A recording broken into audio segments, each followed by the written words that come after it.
Hello everyone, this is SeetherCord here, and welcome everybody to the next episode of Seether Talks. You excited, dude? Yes. Oh my god, I can see it in your voice, you're like, yes. Yes. I like this. That's a very interesting enthusiasm, I love it. We have number 14. How do you feel about the number 14 and being in episode 14? 14 is a good number. It was a number, or it was how old I was when my channel actually started kind of growing, I guess. See, I remember the number 14 is in my password for a lot of my social media. I should not say that. You shouldn't say that. No, actually, that's my old password, so You it's still not going to work that time. say that. Oh, come on. Anyway, we have Squishy Squish on the channel. Squish Squish. God, you reminded me of the little squishy unicorn I got at the last convention I went to. It was like a little tiny squish unicorn. Squish it. So anyway, what's your name? I'm Squiblers, and I make stupid gaming videos. Ooh, gaming videos. You make the Minecraft Roblox sex Don't mod even videos. start. Don't even start. Oh, come on. Why? Who doesn't like Minecraft Roblox sex mod videos? My favorite. Yes. Dude, it's like so overwhelming the fact that Minecraft porn has its own community. It's scary. It's very scary. Just like, oh yeah. Roblox has their own as well. Block. Yeah, I want to get inside your box. Oh my gosh. Oh my god, can you craft my armor? Stop. Stop. Slay my ender dragon. I'm just waiting for that little yellow demonetization symbol to pop up. It popped up when you hit start recording. Yeah, Adpocalypse 2.0, dude, you know? I'm lucky that won't affect me because I can't even run ads. You can, after this video, you're halfway to the subscriber mark. You need to do that, so we'll get you there. But I only have 8 videos up now. Hey, for an average of 500 subs with 8 videos, that's a good average, you know? I mean, I guess. Yeah. But anyway, tell us about yourself, Squiblers. What kind of gaming videos do you make? Pretty much whatever I kind of am feeling that day. Like, I have Half-Life 2, I have some PUBG, a bunch of other stuff. Oh, cool. What kind of inspired you to really make your gaming videos and such? Kind of how bored I was on a day when I was like 13 years old. Really? Yeah. Is there any particular YouTubers that inspired you to do it? Or did you like just make gaming videos without ever watching a gaming video on YouTube before? Like, I've been watching gaming videos on YouTube for years, but I kind of like never really wanted to start. I just got really bored one day and decided, hey, I'm gonna try this. Do you prefer, like, do you make specifically Let's Play videos, or do you make like one-off videos, or do you make like multiple gaming video series videos? They're kind of like one-offs, I guess, but I plan on starting like a couple maintaining series. I got you. I'm Squiblers, and welcome to my first Let's Play. I'm SeetherCord, and I'm gonna shut down my channel now. Oh my god, I've wanted to do that so much lately. Oh my god. No, I'm kidding. I'm gonna shut down my channel at 10,000 subscribers. But Don't anyway, do that. No, I'm not gonna pull a PewDiePie. But anyway, I brought you onto the podcast because you're a good friend of Wolfaside. I hear he suggested you as a good collaborator and everything like that. Unless like you and him have like a love-hate relationship, because he does come off as the type of person that would. But no, I'm kidding. Nah, he's one of the best friends I have. Yes. Yeah, you gotta love that popsicle sucking in his profile picture. But Oh. yes, it's, it's sexy. But Oh my, all right. no, I'm kidding. So when it comes to like you and him, and I believe that you guys are also friends with CC Makai, if you know of him, or Macy. I call him CC Makai. CC Macy Kai. But when it comes to you guys like being friends within the furry community and making videos, like how did you guys really like discover yourselves? How did you guys really kind of like build your own little niche community of video making when it comes to furry related specific content? Well, I met Wolficide like many years ago. I think like 4 now, before Wolficide even existed. He and I used to play Roblox a lot, surprisingly. And, oh boy. Yeah. And we kind of just like hit it off immediately, but after like I think 2 years, we took like a year off from each other, and I reached out to him again in about early 2018. Now we're really close friends again, so that's a thing. You guys are a great couple. No kidding. Excuse me? you guys implied like, oh, we took some time off. Like, I'm just kidding. I'm kidding. I'm sorry. Oh man, I'm just joking. I'm just joshing you. But oh my god. I'm just joshing you. I'm your Drake. I never thought it would be so simple. No. Next thing you know, you're gonna ask me where's the door hole, but I don't know. If I could ask, when it comes to like your gaming specific content, do you make any like furry related content too? Like I know you're a furry and you have friends who make YouTube videos that are also furry YouTubers. What kind of makes your content really categorize into furriness, even though it's mostly gaming? Do you have any furriness thrown into the mix? I'm pretty sure I have like a couple like stereotype furry jokes thrown in, but I don't really have like any furry specific content. It's kind of just like who I am, I guess. Okay, like can you go deeper into like those kind of like few items that are mixed in? Like just like subtle little like jokes like ooh ooh and stuff like that. Oh, so that's a furry thing apparently. OW. I mean, it's categorized as such. You're kind of right. I can't think of a non-furry that's ever done the OWU. Actually, no, there is one. It was this girl I knew that was annoying. I'm sorry. Oh my, all right. No, she was a very weebish girl. So maybe anime fans, otakus, weeaboos. I know people get offended. I know some otakus get offended when you call them weeaboos. Like, yeah. We're not a weeaboo, we're otaku. I don't know. You guys like the same things. Yeah. Just one of you a little more than the other, but still. But yeah, that's pretty cool. If it could go back into the type of content you make, like, is there any like specific content from other YouTubers that kind of inspired you, as well as like what kind of content have you produced that you feel the most proud of? Like any specific videos you made that really like defined you to get to your successful 500 subscriber mark? Well, as for the first question, like a video that I kind of like got inspired with, it was my single Linux video I have up now. It was inspired by this kind of small YouTuber named Jiraga1. That's about, I think, 90k now. Oh, cool. But when I rose to 500 subscribers, it was like 2 or 3 years ago now, and I got rid of the videos because I want to get away from that past self and move on to bigger, better projects, I guess. Okay. That's good. If I could also ask, when it comes to like that specific type of video, like you did say like the type of video that you did like produce that you were most proud of already, right? Not really. I'm proud of a couple of them. My most recent one, Thinking Differently, is probably the most like video I'm proud of, but when it comes to editing wise, I think I'm most proud of Kids Play Roblox for 6 minutes. Oh, why are you proud of those two specific videos exactly? Is there a reason behind them? Is there like kind of a deep, in-depth backstory to it?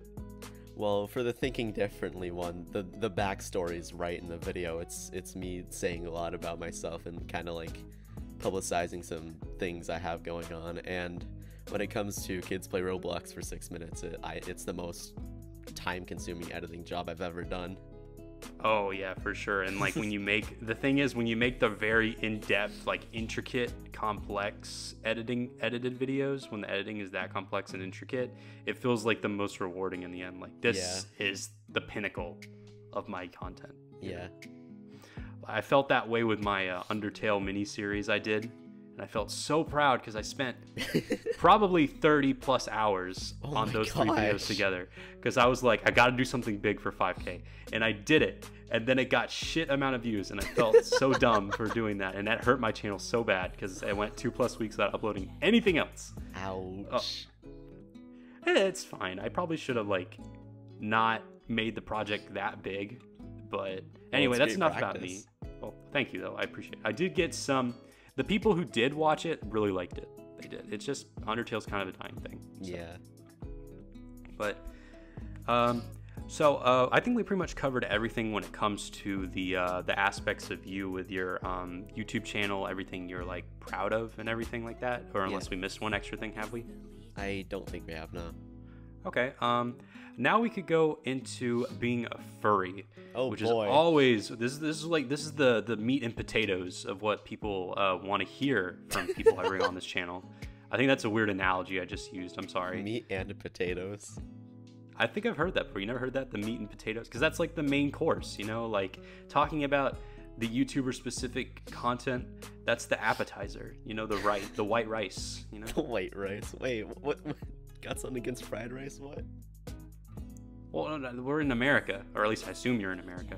But no, I'm in Antarctica. I don't know how to say that continent. What? Antarctica. I still can't say it. Population like 50 humans and 1,000 penguins. Probably more than 1,000. Are you actually in Antarctica right now? What? Are you actually in Antarctica right now? You would freeze to death if you did that. Exactly. Of course I'm not. Aw.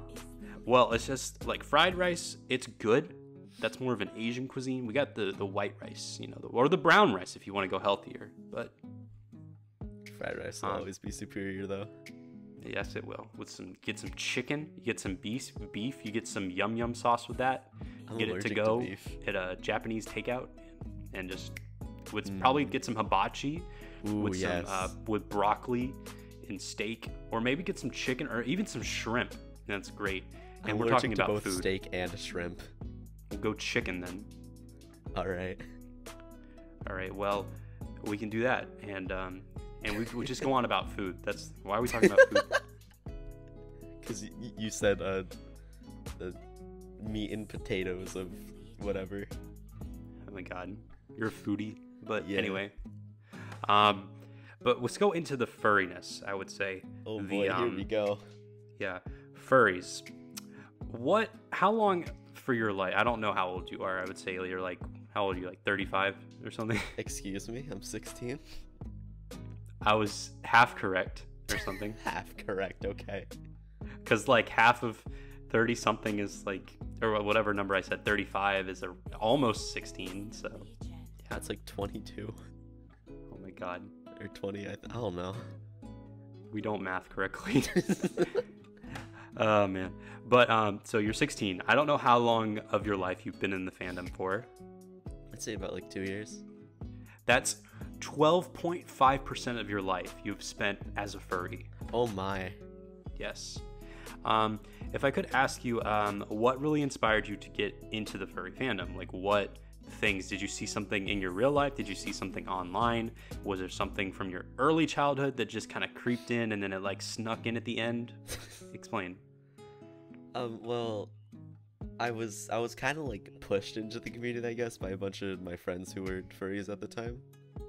Wow, furries bullied you into the fandom? I guess. I think that's the best way to put it too.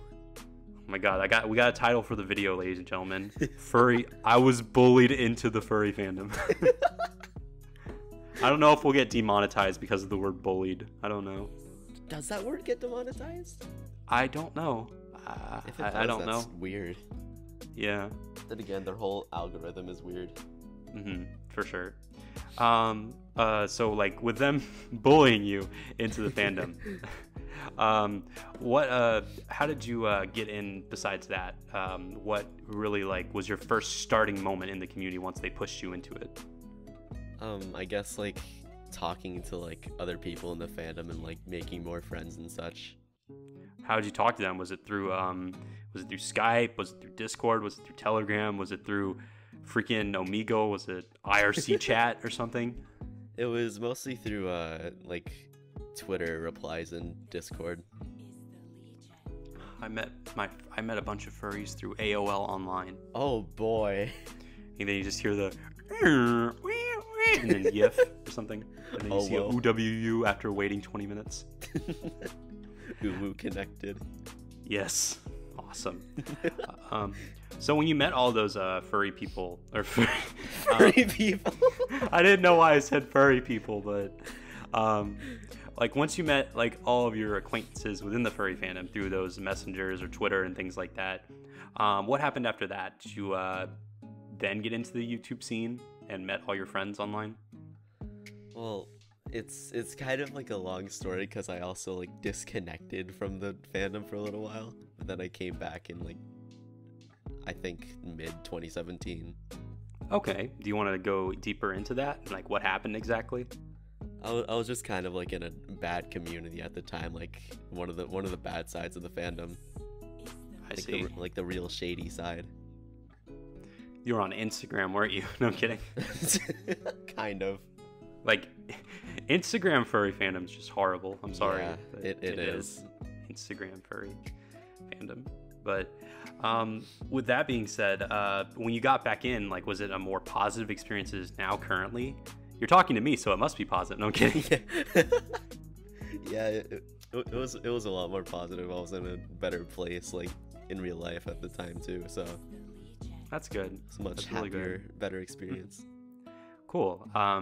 When you got back into it, what new things implemented made it like a better experience? Was it your YouTube channel? I wouldn't really say that. I can't speak. I'm sorry. I guess it was it's kind really of like, like who my new friends like introduced me to and such. Okay.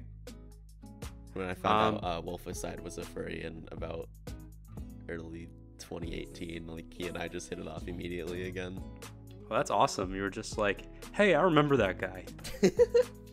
Which is weird because I remember that same thing happened to me. There was this one guy, I think his name was, I think you watched my videos. His name is Sinbad. I think some people might know him who watch my videos. So to the viewer out there, if you know him, I remember I was in a machinima community. I wasn't really into the machinima. My friends were, if you know what machinimas were.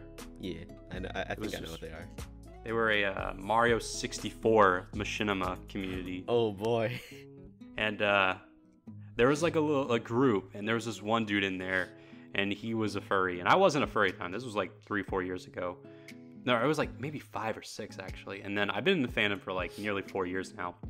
And then I just joined the fandom, and then I ran into this guy again. I'm like, oh, hey, you're from that Mario 64 machinima community. This is cool.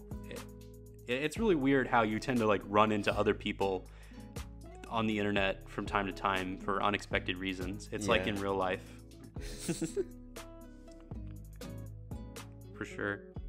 I actually remember when I went to my last convention also, I was on a Skype group, and I remember I would talk in calls with these people, and I heard this one guy on there, and he was like, okay, there's this one guy on Skype. And then fast forward to the last convention I went to, I saw him at the convention hanging with some furries, and I'm like, I heard you in a Skype group before, and I'm like, this is so weird. Yeah, it's an interesting experience, pretty much. It sounds really like awkward too. Not really awkward. I find it more fascinating more than anything. A little awkward because I'm a naturally awkward person. Me too. Who's weird in public, but yeah. If you could also tell me, where are you really standing at today in the fandom? You told me about your whole past pretty much with the fandom. Where are you standing at today with it? I think I'm standing in a pretty good light when it comes to like entire fandom and like who I'm friends with and talking to and such. Okay, cool. Is there anything besides making YouTube videos that help you push your way through the fandom to have more positive, healthy experiences? I guess just like hanging out with people, like hopping in voice calls and such, hanging out in Discord. You still do that a lot? Very often. Awesome. Is it usually like with just like, is it furry YouTubers Discord servers, which I feel like a lot of furries are doing now, or is it just like random groups people make through Twitter or Instagram or Fur Affinity? It's kind of just mostly hanging out with like Wolfaside and his friends and such. I got you. Because like half of my friends nowadays I've met through him. Sweet. Or you could just join in groups where it'd be like, join my Vorfurs Discord server. Like, If I saw that, I would delete all of my accounts immediately. oh my god. I don't kink shame. Like, I'm not into that, but I don't either. kink- It's just as long as it's just not a little- illegal. yeah. For me, daddy. All right. No. It's gonna be some weird fan art. Oh my god. Oh boy. I'm No. not prepared for this. No, I've had people tell me, like people who've offered me like, oh, I want to be in your fan art series, and they draw porn of my character. And I'm like, one, I can't show that on YouTube. Two, please don't put my character in a sexual light, please. But anyway, other than that, what? Even though I've asked you with your whole experience of being in the furry community and all, like, what really made you want to do it? If I haven't already asked that, I'm sorry. Like, what about the furry fandom makes you so interested and wants you to put so much time into it? Like, what aesthetic, if that makes sense, about the furry fandom makes it appeal to you? I guess like all the like different variety of like people and like their like personalities and such. Okay, that's really cool.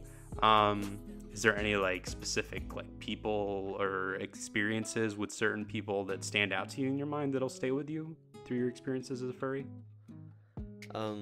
This one very recent interaction actually. Okay, go tell me about it.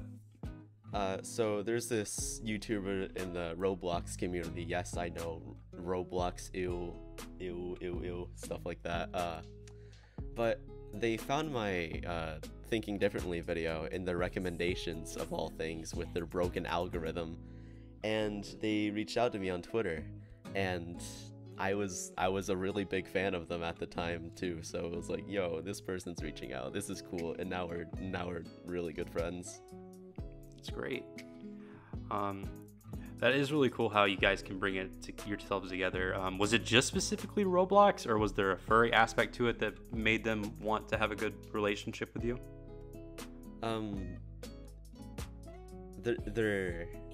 It's hard to explain, I guess. Like they're like in the community sort of, but they're not really like making furry oriented content. That's cool. So just like kind of like a vanilla, casual furry, pretty Exactly. much. I get what you mean. Yeah, pretty much. They already have their own community. I'm like not gonna hop to another one. Yeah. That's cool. So I think we pretty much covered everything we could cover. I know it's kind of like short for a podcast episode, only about 23 or so minutes, but we were just straight and to the point pretty much. Is there any last topics that you would like to discuss, or do you think we've covered everything that you're satisfied with? I actually did want to get your opinion on something. Okay, go for it. So, and you can say no to this topic. I'm just curious on your views on it. Okay. What do you think of like the whole like Discord like pedophile situation? I haven't. When it comes to Discord, as of lately, does it involve furries or is it just Discord in general? It's Discord in general, like all the illegal stuff that's going on with it. Huh. Because mostly when it comes to Discord with me, I've been hearing a lot about Discord having some issues when it comes to certain fandoms or certain people rating and things like that. Like, I think there was a YouTuber called Quackity who recently got banned from Discord because of like the furry server thing. Exactly. And it was funny because they didn't ban him. From what I heard, I think they didn't ban him from him rating other type of fandom servers. It was furry fandom specific server they took him down for. Yeah, I think. And he didn't even rate it either.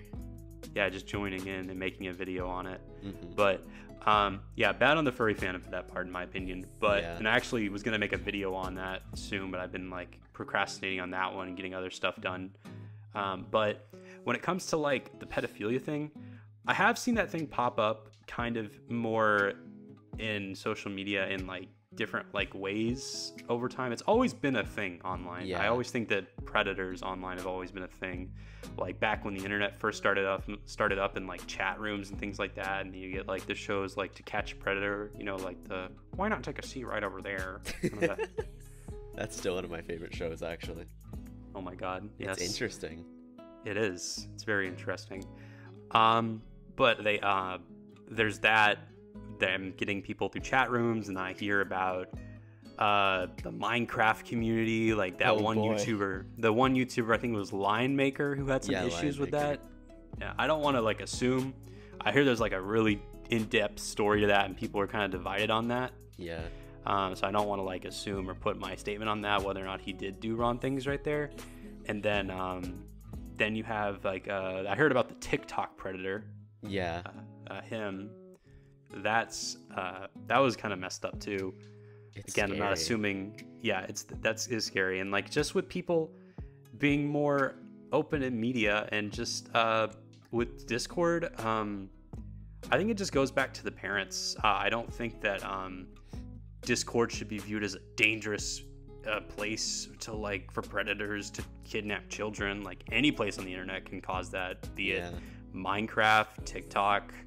I'm pretty sure Roblox has had that. Yeah, they a have lot before. Yeah, probably not to as big of a breaking story like the other ones I mentioned, but anywhere can do that. Even YouTube. Exactly. It's just that it's just the parents should step in more, in my opinion. Don't blame the websites or whatever, because it's not their job to like, you know, babysit their kids. It's the parents' job to like monitor it, you know. But still, if the website moderators still step in and like stop the predators, which sometimes they do, good on the websites for doing that. Exactly. But just it's not their fault. And can I ask, is there an exact reason as to why you wanted to ask me about that? I'm just curious.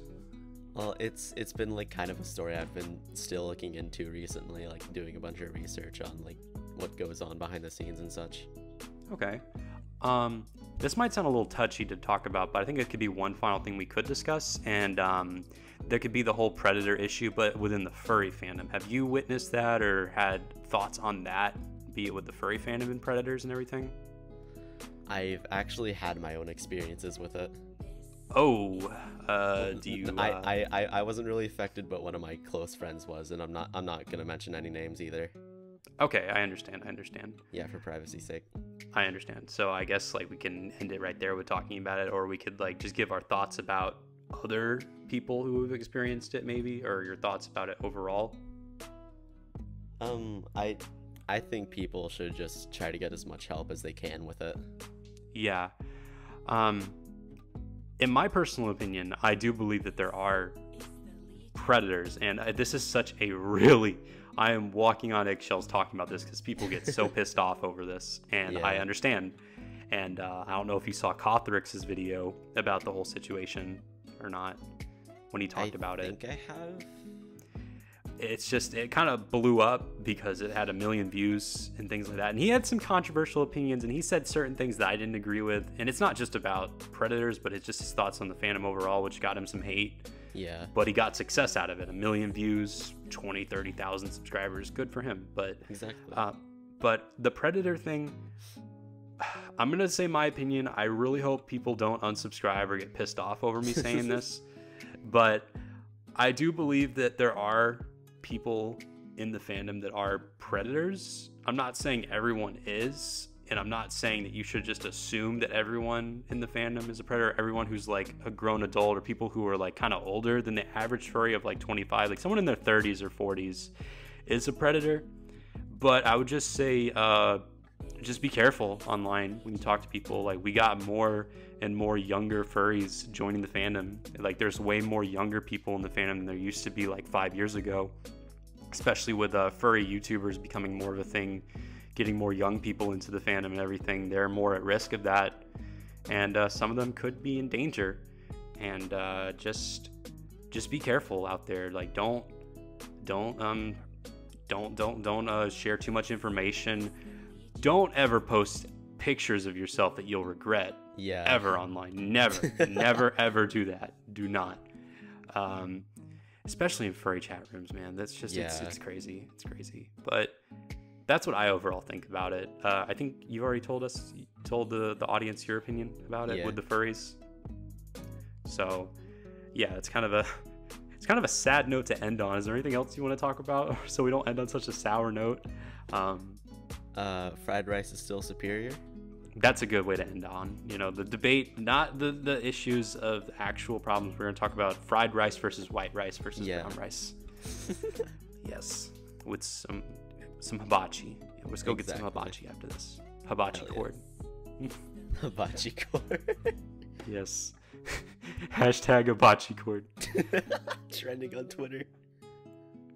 Dude, I would eat hibachi. It's just that the one Japanese restaurant I want to eat at, I don't want to eat at anymore for two reasons. One, it's expensive as crap. Like it's like $9-10 for hibachi. And also, last time I went in there, I stopped eating because I just saw cockroaches on the floor and I'm like, nope, not doing that again. It's gross. I usually don't care here, but anyway. So I guess we can wrap it up now. I guess, yeah. All right. Thank you so much, Squiblers, for coming on the show. I really, really appreciate it. I appreciate you giving me a platform to present myself. Of course, buddy. Do you have any social media besides your YouTube channel you want to shout out? I guess my Twitch and Twitter, I guess. Oh, you stream? Yeah. How often? More often than I post, that's for sure. All right. Do you have like a specific schedule of telling people when to tune in, things like that? Not really, just mostly on weekends. All right. So on Saturdays and Sundays, check out twitch.tv/Squiblers. You got anything else?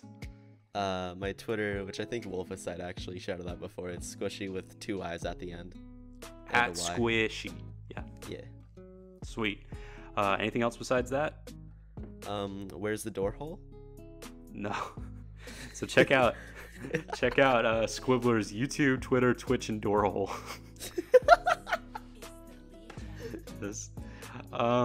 So yeah, pretty much check out all that. Again, thank you so much, Squiblers, for tuning in today, being a part. I appreciate it a lot. Check out all my social media as well. Remember to check out the Patreon page, hit that like button, turn on that notification bell, subscribe, check out my Twitter. That's where I'm most active on. Stay tuned for the live streams, everybody. They're coming in soon as well. Stay on Twitter to be notified when they're going to come out. And remember to subscribe and everything. Any last words, dude? Fried rice is always going to be the best. No. Yes. Yeah, it's all right. White rice hibachi for the win. How about that? Good. Fried rice hibachi. Yes. Anyway, make you sick, dude. With the yum yum sauce. Yum yes. Yum sauce. Anyway, we'll see you guys next time. Later, guys. See ya. The final game being just a solid, straight up most retro game ever made that even non-gamers remember. And I just ran into what I didn't need to run into because I suck at controlling and commentating at the same time. I suck at controlling people.